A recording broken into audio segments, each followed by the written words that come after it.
அனுப்புவான். அந்த வழக்கு நடந்துட்டு இருக்கு. எதுக்கு சொல்றேன்னா, சட்டம் உனக்கு மட்டும் தெரியாது, எனக்கும் தெரியும், இங்க இருக்கிற எல்லாத்துக்கும் தெரியும். இது நடக்கிறது சட்டத்துடைய ஆட்சி, அவ்வளவுதான். சட்டப்படி செய்யறதுக்கு சம்பளத்துக்கு தான் நியமிக்கப்பட்டிருக்காங்க. யாரு?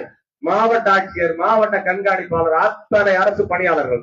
ஏன் நீதிபதிகள் உட்பட அத்தனை பேரும் அரசு பணியாளர்கள் தான்.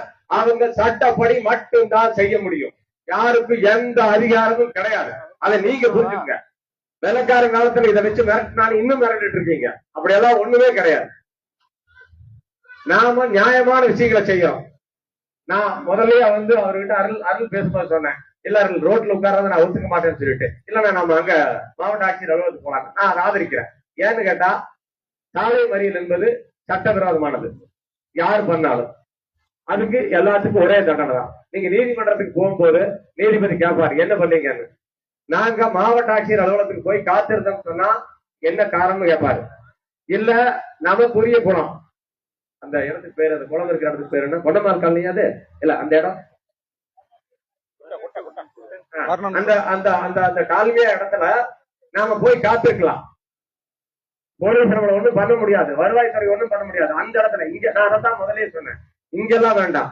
எந்த இடத்துல குளம் இருக்கோ மக்களுக்கான குளத்தை மாவட்ட ஆட்சியர் வித்தது செல்லாது, அந்த தனிநபர் வாங்கினது செல்லாது.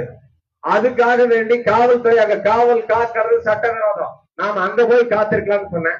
இவங்க சில காரணங்களால இங்க வச்சிருக்காங்க, அங்க போலாம். ஆனா எந்த காலகட்டத்திலையும் தயவு செய்து சாலையில போய் உட்காராதீங்க. உயர் நீதிமன்றங்களும் உச்ச நீதிமன்றங்களும் அதை கடுமையா பாக்குது. ரோட்ல நீங்க எந்த பிரச்சனைக்காக போய் உட்கார்ந்தாலும் அதை நீதிமன்றங்கள் ஒத்துக்கிறதே இல்லை.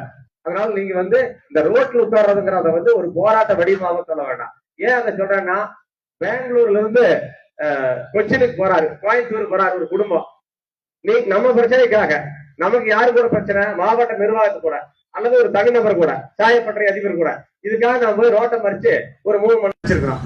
அந்த குடும்பம் சாப்பாடு இல்லாம ஒரு வைத்தியத்துக்காக போறது, போதைகளுக்கு கூட போகாத நின்றுட்டு இருந்தா அது யார் பொறுப்பேற்றுக்க முடியும்?